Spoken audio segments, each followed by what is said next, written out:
हम पढ़ रहे हैं कक्षा 11 की गणित की पुस्तक का अध्याय नंबर 10, जिसकी विविध प्रश्नमाला हमने जस्ट पिछले वाले वीडियो से शुरू कर दी थी। बच्चों, विविध प्रश्नमाला में वही प्रश्न हम कर रहे हैं जो आपके सिलेबस में है और जिनके कॉन्सेप्ट मैंने तुम्हें पढ़ा दिए। तो आप प्लीज़ एक बार इनको ट्राई जरूर करें, फिर आपका कॉन्फिडेंस बढ़ेगा। हम चलते हैं बच्चों प्रश्न नंबर 11 पे। क्या कह रहा है? बिंदु 3 व 2 से जाने वाली उस रेखा का समीकरण ज्ञात कीजिए जो रेखा x माइनस 2y बराबर 3 से 45 डिग्री का कोण बनाती है। अब कोई अलग बात नहीं है, सारी बात हमने पहले पढ़ ली। ध्यान से देखो क्या कह रहा है, हमें 3 और 2 से गुजरने वाली एक रेखा का समीकरण निकालना है। तो वो क्या हो जाएगा, y minus y1 m x minus x1। बोलो हाँ या ना? पहली लाइन हमने लिख ली। बस इस क्वेश्चन के आंसर तक पहुंचने के लिए हमें m का मान ज्ञात करना है। m का मान आते सब कुछ खत्म हो जाएगा। अब m का मान इसने इनडायरेक्टली दिया है, कुछ और बातें में दे दी जिनसे मजदूरी करके हमें m का मान निकालना पड़ेगा। ये जो रेखा है ना, वो x माइनस 2y माइनस 3 बराबर 0 से कोण बनाती है 45 डिग्री का। अब दो रेखाओं के बीच में कोण का फॉर्मूला तुम्हारे को पता है क्या होता है? अगर दोनों रेखाओं के बीच कोण tan थीटा है तो हम क्या बोलते हैं, m1 माइनस m2 बटा 1 प्लस m1 m2। बोलो हाँ या ना? इस वाली रेखा का ढाल m है, इस वाली का हम m1 मान लेते हैं। किस वाली का? x माइनस 2y बराबर 3 का। तो x माइनस 2y माइनस 3 बराबर 0 को m1 माइनस x का गुणांक बटा y का गुणांक, यानी कि ये बच्चों आ गया हमारे पास 1/2। ठीक है।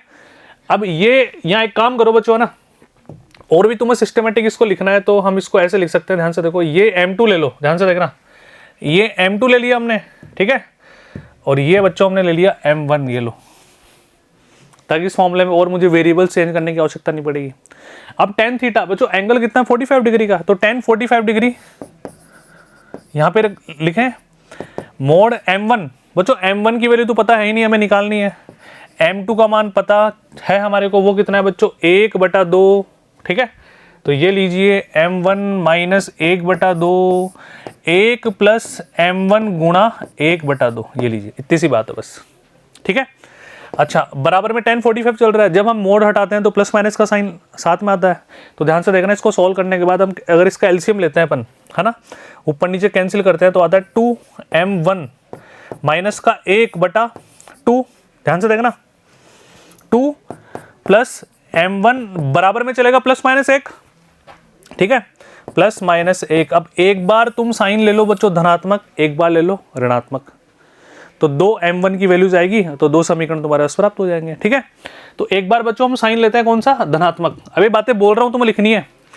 मैं कोई भी न्यूमेरिकल स्टेप लिखने से पहले कुछ बोलता हूं ताकि आपके समझ में आ जाए मैंने क्या लिखा, वो आपको लिखकर एग्जामिनर को समझाना है। पॉजिटिव साइन लेंगे बच्चों, तो 2m1 माइनस 1 बराबर 2 प्लस m1, पॉजिटिव साइन लेने पर। ठीक है, तो ये m1 उधर जाके माइनस हो जाएगा, तो m1 बचा 2 और 1 3, तो पहला m1 आ गया बच्चों 3। m1 का मान 3 यहाँ पे रखो, एक समीकरण बना लो फटाफट से। अब मैं लेता हूं नेगेटिव साइन, और नेगेटिव साइन के लिए मैंने कलर चेंज कर लिया। ठीक है, तो 2m1 माइनस m, अब यहाँ पे माइनस का 1 होगा तो दोनों माइनस का हो जाएंगे, माइनस का 2 माइनस का m1, ये उधर जाके प्लस का हो जाएगा, तो 3m1, ये बचेगा माइनस का 1, क्योंकि माइनस 2 प्लस 1, तो m1 की वैल्यू बच्चों कितनी आ गई, माइनस का 1/3। तो there are 2 values of m1, है ना। इसने क्या बोला, उस रेखा का समीकरण ज्ञात करो। तो हमारे पास दो समीकरण आ जाएंगे बच्चों। एक बार तो तुम रखो m1 का मान 3, एक बार रखो m1 का मान माइनस का 1/3।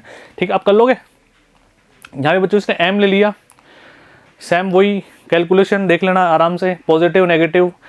एक आंसर तो ये आ गया, और दूसरा आंसर क्या आ गया, दूसरा आंसर ये आ गया, खत्म। एक बार m बराबर माइनस 1/3 और एक बार m बराबर बच्चों जैसा कि हमने भी निकाला, कितना आया देखो, एक बार तो m बराबर इसके पास आ गया 3, एक बार m बराबर कितना आ गया, माइनस 1/3। तो आराम से निकाल लेना, आप तो कर लोगे, बहुत आसान है, पक्का आ गया समझ में, बढ़े आगे थोड़ा सा। चलो तो आओ प्रश्न नंबर 12, एक बार ट्राई करो क्या कह रहा है। प्रश्न नंबर 12 कह रहा है कि रेखाओं 4x प्लस 7y माइनस 3 बराबर 0 लगा लो, और 2x माइनस 3y प्लस 1 बराबर 0 के प्रतिच्छेदी बिंदु से जाने वाली रेखा का समीकरण ज्ञात करो। ठीक है, यानी कि अब इसमें बच्चों हमारे को स्लोप भी इनडायरेक्टली गिवन है, पॉइंट भी इनडायरेक्टली गिवन है, अंतःखंड रूप, अंतःखंड शब्द देखते ही हमारे को अंतःखंड रूप याद आ जाना चाहिए। क्या होता है बच्चों, x/a प्लस y/b बराबर 1। तो सबसे पहले अपन वो पॉइंट निकालते हैं जहां से लाइन को गुजरना है। तो बच्चों प्रतिच्छेदी बिंदु, तुमने 7वीं क्लास में एक मेथड पढ़ा था, एलिमिनेशन मेथड, प्रतिस्थापन विधि, गुणांक विलोपन विधि, याद आ रहा है? 7वीं क्लास में हमने इक्वेशन सॉल्व करनी सीखी थी जब, वृत्त गुणन विधि। तुम्हारा मन करे वैसे सॉल्व कर लेना। इन दोनों समीकरणों को सॉल्व करते हैं, जिससे एक्स और वाई की वैल्यूज आएगी, वही हमारा पॉइंट होगा। तो ध्यान से देखो, समीकरण 2 को मैं 2 से गुणा कर दूं तो एक को तो ऐसे कैसे लिख दिया, 4x + 7y - का 3 = 0। इसको 2 से गुणा करो, 4x - का 6y + 2 = 0। सॉल्व कर ले बच्चों इसको अपन, माइनस प्लस माइनस कैंसिल, 7 और 6 13y, -3 - 2 - का 5 = 0। बच्चों y का मान आ गया 5/13। ठीक है, अब y का मान किसी भी समीकरण में हम रख सकते हैं, x का मान आ जाएगा। रखो दूसरे वाले में, तो 2x - का 3 गुणा y 5/13 + 1 = 0। ठीक है, तो 2x का आंसर कितना आ गया बच्चों, 5 × 3 = 15/13 - का 1। एलसीएम ले लो इसका, 13, 15 - 13, यानी कि यहाँ पे आ गया 15 में से 13 गया तो 2/13, 2 से 2 कैंसिल। बच्चों x का आंसर आ गया 1/13। यानी कि ये दोनों रेखाएं, जो हमारी रेखा है वो कहां से पास हो रही है बच्चों, 1/13, 5/13। ये हमने प्रतिच्छेदी बिंदु निकाल लिया जहां से लाइन गुजर रही है। ठीक है, अब आगे बढ़ो। लाइन यहां से पास हो रही है, रेखा का समीकरण ज्ञात कीजिए अक्षों से समान अंतःखंड बनाती है। ठीक है, कोई चिंता वाली बात नहीं है। अब बच्चों देखो, अक्षों से समान अंतःखंड यानी कि x/a + y/a = 1। भाई हम बोलते हैं ना, y अक्ष पर काटा गया अंतःखंड b होता है, x अक्ष पर काटा गया अंतःखंड a होता है, लेकिन इसने समान बोले, यानी कि x + y = a। x और y की वैल्यूज, अगर ये लाइन यहां से गुजर रही है तो यहां से मैं रखूं तो 1/13 + 5/13 = a, यानी कि बच्चों a की वैल्यू हमारे पास आ गई 6/13। अब इक्वेशन निकालने में कोई दिक्कत है ही नहीं, फटाफट से निकाल देते हैं, बहुत आसान है। बताओ क्या करें बच्चों इक्वेशन निकालने के लिए अपन, सर इक्वेशन निकालने के लिए आप लिखो x/a। बच्चों a का मान कितना आ गया, 6/13, y/b 6/13 = 1। ठीक है, ऊपर आ गया 13x + 13y = 6। फाइनल इक्वेशन बनी 13x + 13y। बच्चों ये b नजर आ रहा है तुम्हारे को, 13 है 13 है ना, मैं दोबारा लिख देता हूं, 13x + 13y - का 6 = 0। ये अभिष्ट समीकरण में प्राप्त होता है, लेकिन आपको लैंग्वेज के माध्यम से वहां पर एग्जाम में शो करना है। किस तरह से, इस तरह से। अच्छा, इसने दूसरा मेथड लगा दिया बच्चों, ये वाला भी तुम पढ़ लो। प्रतिच्छेदी बिंदु से होकर जाने वाली रेखा का समीकरण, भाई किसी पॉइंट से पास हो रही होगी तो उसका मल्टीपल ही होगा, =0। इस तरह से भी हम कर सकते हैं बच्चों, ये x ये y, इसको अंतःखंड रूप में हमने कन्वर्ट कर लिया। x अक्ष पर काटा गया अंतःखंड, y अक्ष पर काटा गया अंतःखंड, दोनों को हमने बराबर लिख दिया क्योंकि क्वेश्चन में गिवन है समान अंतःखंड है। यहाँ से k का मान निकाल लो, लेकिन जो मैंने पढ़ाया ना बच्चों वो मेथड ज़्यादा आसान है। लैंग्वेज आप अपने हिसाब से लिखेंगे, क्लियर है, बहुत नेचुरल मेथड से अपन ने किया। चलते हैं बच्चों प्रश्न नंबर 13 पे क्या कह रहा है, ध्यान से देखिए। दर्शाइए कि मूल बिंदु से जाने वाली रेखा y = mx + c से थीटा कोण बनाने वाली रेखा का समीकरण ये होगा, ये बोलना चाह रहा है। क्वेश्चन को ध्यान से सुनना बच्चों, वाली रेखा का समीकरण, वाली उस रेखा का समीकरण, दोनों बात एक ही है, पर उस रेखा में हम कंफ्यूज होते हैं, पता नहीं कौन सी रेखा की बात कर रहा है, तो टेंशन मत लेना। अब ध्यान से देखिए, मूल बिंदु से जाने वाली रेखा, तो बच्चों मूल बिंदु से जाने वाली रेखा, अब इसको मैं थोड़ा सा तुम्हें ब्रीफ करता हूँ, फिर मैं तुम्हें टाइप्ड सॉल्यूशन में से एक एक स्टेप को ढंग से समझाता हूँ ना। बच्चों मूल बिंदु से जाने वाली रेखा यानी कि 0,0 से पास होगी, बोलो हाँ या ना। अब एक दूसरी रेखा y = mx + c है, ठीक है, तो इसका ढाल हमने मान लिया m1। क्या मान लिया, मूल बिंदु वाली रेखा का ढाल m1, तो ये रेखा क्या हो जाएगी, y - y1 m x - x1, बोलो हाँ या ना। यानी कि फाइनल इक्वेशन बन गई y = m1x, बोलो हाँ या ना।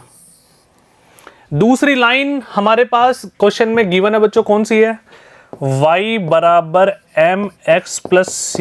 इन दोनों के बिटवीन जो एंगल है वो कौन है, थीटा। तो दो रेखाओं के मध्य कोण क्या होता है, tan theta = mod m1 - m2 बटा 1 + m1 m2, बोलो हाँ या ना, ऐसा होता है ना। और ये बोलना चाह रहा है कि उसका समीकरण ही होगा, ठीक है। तो देखो मूल बिंदु से गुजर जाने वाली तथा इससे थीटा कोण बनाने वाली रेखा का समीकरण ही होगा, तो उसका ढाल अपन निकाल लेते हैं, है ना। अब ध्यान से देखो, ढाल के लिए मतलब हमें क्या निकालना है बच्चों, m1 निकालना है। m1 निकालते हैं, यहाँ पे वैल्यू रख देंगे, इस तरह से कुछ बन जाना चाहिए। मेहनत करते हैं, आओ मेरे साथ साथ, इसमें समझाता हूँ बच्चों। देखो ये m1x y बराबर m1x, दी गई रेखा y बराबर mx प्लस सी, दोनों रेखाओं के बीच का कोण ये होता है, या तो मोड लगा दो या प्लस माइनस लगा दो। m1 माइनस m, ठीक है, 1 प्लस m1 m, m1 हमें निकालना है, तो इसका क्रॉस मल्टीप्लाई करेंगे तो बच्चों ध्यान से देखो 1 प्लस m1 m किससे गुणा हो जाएगा, tan थीटा से। स्टेप्स को समझा रहा हूँ, वीडियो पॉज करके आप भी ढंग से समझना। Plus minus m1 minus m, तो पहले हमने धनात्मक चिन्ह ले लिया, धनात्मक चिन्ह लेंगे तो 1 plus m1 m tan theta, m1 minus m, हमें m1 की वैल्यू निकालनी है, बोलो हाँ है ना। तो ध्यान से देखो, tan theta plus m1 m बराबर m1 माइनस m। बच्चों यहाँ से हमें tan थीटा की वैल्यू निकालनी है, तो माइनस का m उधर चला गया, तो m plus tan theta, yes m1 ये वाला पूरा पोर्शन इधर ले गए अपन, minus m1 m tan theta, यहाँ से m1 कॉमन लिया तो 1 minus m tan theta, m1 की वैल्यू में निकालनी है, इसको नीचे ले गए तो m plus tan theta upon 1 minus m tan theta, ये पहली आ गई जो हमने पॉजिटिव साइन लिया तब। अब हमने साइन कौन सा ले लिया, नेगेटिव, ध्यान से देखना। अब अगर नेगेटिव साइन हमने ले लिया तो ध्यान से देखना बच्चों, ये 1 plus m1 m tan theta, ठीक है भाई, देखो यहाँ पे यही तो आ रहा है, इधर आओ, 1 plus m1 m tan theta, उधर क्रॉस मल्टीप्लाई होकर चला गया, माइनस का साइन इसके साथ रह जाएगा, m1 माइनस m बाहर ब्रैकेट में माइनस का साइन रह जाएगा। अब ध्यान से देखना, तो बिल्कुल रह गया। अब यहाँ पे देखो tan थीटा मल्टीप्लाई करो, 1 से मल्टीप्लाई करोगे tan थीटा, m1 m से मल्टीप्लाई करोगे m1 m tan थीटा। बच्चों यहाँ पे एक मिस्टेक है थोड़ी सी, यहाँ पे हमें क्या करना पड़ेगा, माइनस का m1 प्लस m, ध्यान से सुनना, यहाँ पे क्या आएगा, यहाँ से कर दो m माइनस m1, ठीक है। ये तुम भी सही कर सकते हो, इसके बाद तो कैलकुलेशन ही है ना, समझाने लायक तो कुछ है नहीं इसमें आगे। tan थीटा, ये पॉजिटिव m उधर जाके नेगेटिव हो गया, माइनस m, ठीक है, माइनस का m1 एज इट इज, और ये वाला पोर्शन भी हम उधर ले गए नेगेटिव में। तो देखो अब दोनों साइन नेगेटिव हो गए, अब मैं इधर से नेगेटिव कॉमन ले लूंगा, ठीक है, और हमने नेगेटिव कॉमन ले लिया, तो देखो नेगेटिव कॉमन लेने पर माइनस का m1 कॉमन आएगा, है ना, तो माइनस का m1 हमने कॉमन ले लिया, ये लो, ठीक है, माइनस का m1 कॉमन ले लेंगे तो 1 माइनस m tan थीटा बच जाएगा, ये लो बिल्कुल सही है। अब हमें m1 निकालना है, बोलो हाँ है ना, m1 निकालना है तो tan थीटा माइनस m, इस नेगेटिव साइन को पहले उधर कर दो, तो tan थीटा तो नेगेटिव हो जाएगा, m पॉजिटिव हो जाएगा, और 1 प्लस m थीटा नीचे आ गया हमारे पास। तो बच्चों अब इन दोनों को अपन मिलाएं तो ध्यान से देखो, पहला हमारे पास क्या आ रहा था, ऊपर प्लस नीचे माइनस, दूसरा क्या आ गया, नीचे माइनस, ऊपर माइनस नीचे प्लस, तो हम क्या बोलेंगे, प्लस माइनस, यहाँ पे आएगा बच्चों माइनस प्लस, मैं लिख देता हूँ इसको, m plus minus tan theta बटा 1, ऊपर प्लस तो नीचे माइनस आएगा, minus plus m tan theta, और यही हमें सिद्ध करना था शायद, है ना। रुको आ गया, ये m1 हमने निकाल लिया। अब हमारी जो इक्वेशन थी वो क्या थी बच्चों, y m1 x, m1 की वैल्यू कितनी है, ये रही, ये रखो और x को उधर ले जाओ, रख दिया अपन ने वैल्यू, x नीचे चला जाएगा, क्रॉस मल्टीप्लाई हो जाएगा, तो y बटा x m plus minus tan theta 1 minus plus m tan theta, यही हमें सिद्ध करना था। बात समझ में आई क्या, बहुत आसान है ना। तो जहाँ जहाँ देखो बच्चों इसमें कुछ भी नहीं था, बस बेसिक स्टेप जो अपन ने क्वेश्चन स्टार्ट किया ना, यहाँ पे यही बातें समझने लायक थी। इसके बाद तो मैंने तुम्हें बोल दिया था इन दोनों के बिटवीन एंगल कौन सा बन रहा है, थीटा बन रहा है, उसकी सहायता से m1 का मान निकाल लो और यहाँ पे रख दो, इक्वेशन बन जाएगी, खत्म बात। क्लियर है क्या बच्चों, इसमें तुम्हें साथ साथ प्रैक्टिस करनी पड़ेगी, सब कुछ मैं तुम्हें नहीं समझा सकता, एक एक कैलकुलेशन करके मैं तुम्हें दिखा नहीं सकता, मैं तुम्हें हिंट दे सकता हूँ, ठीक है। आगे बढ़ो,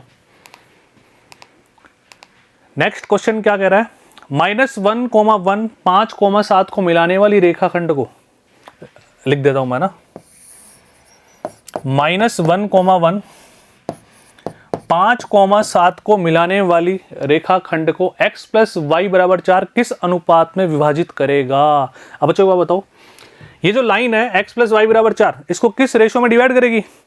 इसको डिवाइड करने के लिए इंटरसेक्ट तो करना ही करना पड़ेगा, हमने मान लिया m रेशो n में डिवाइड करेगी, और ये लाइन क्या है, x प्लस वाई माइनस 4 बराबर 0। हमें नहीं पता किस रेशो में डिवाइड करेगी, हमने तो सर m रेशो n मान लिया, ठीक है। इसके निर्देशांक p, ठीक है, ये हम निकाल लेंगे। अब बताओ ये निर्देशांक निकालना तुम आता है क्या, mx2 plus nx1 upon m plus n। अब यहाँ पे एक बात ध्यान रखना बच्चों, दो विभाजन होते हैं, एक तो अंतः और बाह्य। जब क्वेश्चन में कुछ मेंशन नहीं हो ना तो बाय डिफॉल्ट हम इंटरनल डिवीजन मानते हैं, अंत विभाजन। यदि उसको बाह्य विभाजन की बात करनी होगी तो मेंशन करेगा, अगर वो कुछ भी मेंशन ना करे तो बाय डिफॉल्ट क्या मानते हैं, अंत विभाजन। चलो इसके निर्देशांक अपन निकाल लेते हैं, क्या आएगा, m x2 plus n x1 upon m plus n, ये तो पहला वाला हो गया। दूसरा वाला क्या आ जाएगा, m y2 plus n y1 upon m plus n, यानी कि इसके निर्देशांक बच्चों क्या हो गए, ध्यान से देखना, लिख रहा हूं प्रॉपर, 5m माइनस n बटा m plus n, 7m plus n बटा m प्लस n, ये P बिंदु के निर्देशांक हमने निकाल लिए। अब एक बात बताओ बच्चों, ये जो लाइन है x प्लस वाई माइनस 4 बराबर 0, ये किससे गुजर रही है, P से गुजर रही है ना, बोलो हाँ है ना। अब कोई लाइन यदि किसी पॉइंट से गुजरती है तो उस पॉइंट को x और y की जगह रखने पर सेटिस्फाई भी करता है, बोलो हाँ है ना। तो हम क्या करेंगे, इसका समीकरण क्या बोल रहा है, किस अनुपात में विभाजित करता है। तो बच्चों अब यहाँ पे एक बात तुम और ढंग से बिल्कुल फिक्स कर लो पहले ही, कि हम m रेशो n निकाल सकते हैं, हम m और n का सेपरेट मान कभी नहीं निकाल सकते, अनुपात है। तो भाई मान लो 1:2 आ रहा है तो वो 2 और 4 भी हो सकता है, 3 और 6 भी हो सकता है, 1 करोड़ और 2 करोड़ भी हो सकता है, तो हम m रेशो n निकालेंगे ना यहाँ पे। तो रखो x प्लस, अब देखो जो जो बातें बोल रहा हूँ तुम लिख लोगे ना अपने हिसाब से। मैंने बोला यदि कोई लाइन किसी पॉइंट से गुजरती है, किसी बिंदु से गुजरती है तो उसको रखने पर सेटिस्फाई भी करेगा, तो x की जगह ये रखो, y की जगह ये रखो, है ना। तो 5m minus n m plus n x plus y 7m plus n बटा m प्लस n बराबर में बच्चों कितना है, 4। एलसीएम ले लोगे, 5m minus n plus 7m plus n बराबर 4m प्लस 4n। mm जोड़ लो, 5 और 7 12, 12 में से 4 गया तो बच्चों बचा 8m, है ना। अच्छा अब n की बात करते हैं, ये माइनस का n और ये प्लस का n, ये तो कैंसिल दोनों, ठीक है। तो इधर केवल क्या बच रहा है, 4n, तो m बटा n या क्या बच्चों 4/8, यानी कि 1/2, यानी कि 1:2 अंत विभाजन हमारा डायरेक्ट आंसर आ जाएगा। ये लीजिए खत्म। बात समझ में आएगी सभी क्या, क्लियर है क्या, बिल्कुल डन है ना। बढ़े थोड़ा सा आगे, इसमें एक बात मैं तुम्हें और समझाना चाहूंगा, ध्यान से देखना बच्चों, है ना। एक पैटर्न बना के दे रहा हूं तुम्हें डायरेक्ट, जिससे तुम फटाफट से 1 मिनट के अंदर तुम्हारा आंसर चेक कर सकते हो। कैसे, एक नए पेज पे लेते हैं, कोई लाइन है AB, रेखाखंड है ना, लाइन सेगमेंट है, इसके निर्देशांक है x1 y1, इसके निर्देशांक है x2 और y2, ठीक है। अब ध्यान से देखना, अब कोई लाइन है ax plus B Y plus C बराबर 0, इसको c बराबर 0 लिखना पड़ेगा, ध्यान रखना बस, है ना।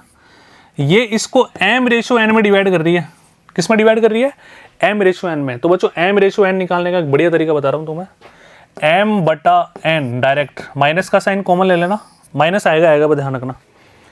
एक बार रखो ये वाले पॉइंट, x की जगह x1, y की जगह y1, c ऐसे कैसे बटा, अब रखो ये वाला कोऑर्डिनेट, पहले तो a वाला रख दो फिर b वाला रख दो, ax2 plus by2 plus c, ये तुम्हारा डायरेक्ट आंसर होगा, कोई सोचने की जरूरत नहीं है। अरे सर ऐसे कैसे मान लें, देखो आओ इस क्वेश्चन में करके मैं तुम्हें दिखा देता हूँ, ध्यान से देखना, ये है ना।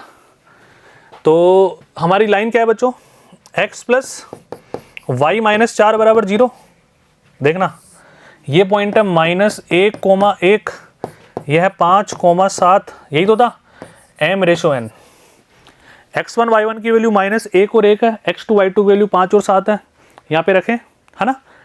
तो ध्यान से देखो, माइनस का साइन लिया जैसा कि मैंने तुम्हें समझाया था, x की जगह -1, y की जगह +1 -4, यस, अपॉन, अब ये रखो 5 + 7 -4, सोल्व करो, -1 माइनस तो बाहर है ही, ये ऊपर बचा -4, 7 और 12, 12 में 4 गए तो 8, -4/8, -1/2 ऑलरेडी बाहर है, 1/2 ये लो। और हमने इतनी मजदूरी की थी तब भी तो ये आया था, पर एग्जाम ऐसे नहीं करना, है ना, ये केवल तुम्हारे खुद के सेटिस्फेक्शन के लिए है, ठीक है।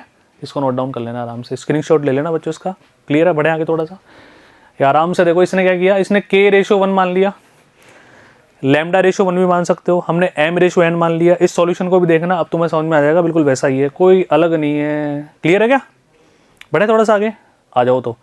समकोण त्रिभुज के कर्ण के अंतः बिंदु 1,3 - 4,1 है तो त्रिभुज के पाद लेग्स समकोणीय भुजाओं के समीकरण ज्ञात कीजिए। बहुत आसान है बच्चों, देखो ध्यान से। बच्चों देखो, कोऑर्डिनेट ज्योमेट्री में यदि आप प्रॉपर एक्सिस बनाते हैं ना, प्रॉपर प्लॉटिंग करते हैं, उससे भी बहुत आसान बातें हो जाती है ना। ध्यान से देखना, जैसे कैसे 1,3 है ना, 1,3 1 2 3 यानी कि यहां पर, ठीक है। आगे बढ़ो, -4 -1 -2 -3 -4 और -4,1 की बात कर रहा है, 1 2 3 यानी कि ये पॉइंट यहां पे होगा, ठीक है। यानी कि जो हमारा कर्ण है हाइपोटेनियस, वो ये लाइन हो गई। अभी क्या बोल रहा है, समकोणीय भुजाओं के समीकरण ज्ञात कीजिए। अब ध्यान से देखना बच्चों, यहां पे इस तरह से डायग्राम हमारा बन जाएगा। एक मिनट इसको सही कर लेते हैं, थोड़ा सा सही कर लेते हैं।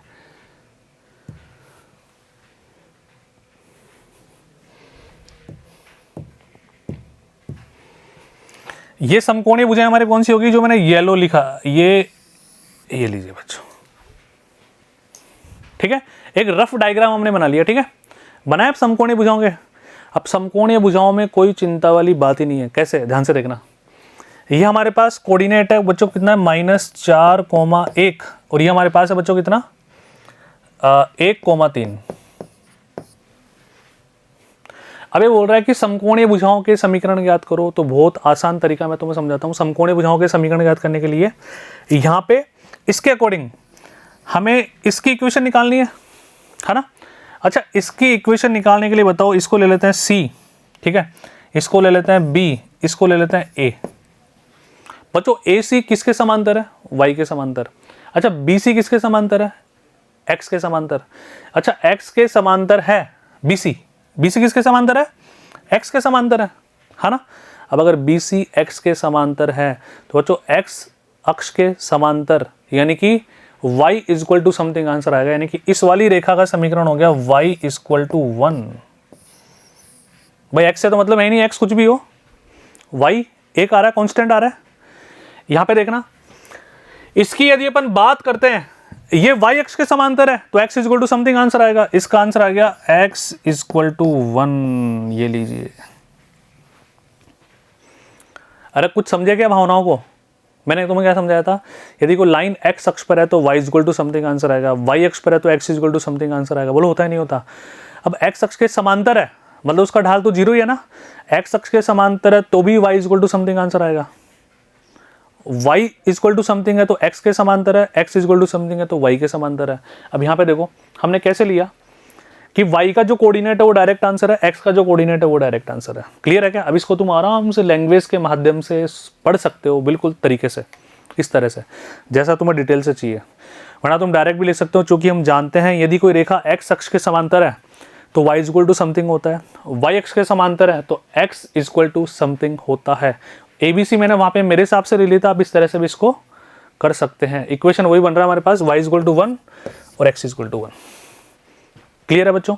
तो इसी के साथ हमारी ये प्रश्नमाला समाप्त होती है बच्चों, जो तुम्हारे सिलेबस के अकॉर्डिंग है। मिलते हैं अगली प्रश्नमाला में अगले प्रश्नों के साथ। उससे पहले आप सभी यहाँ तक फेयर कॉपी में ढंग से प्रैक्टिस कर लें ताकि आपको रिवीजन करते समय कोई समस्या ना आए। अगली प्रश्नावली बच्चों शंकु के परिच्छेद है ना, कॉनिक सेक्शन हम पढ़ेंगे। बहुत आसान है, कोई चिंता वाली बात नहीं है। थैंक यू सो मच बच्चों, बाय बाय।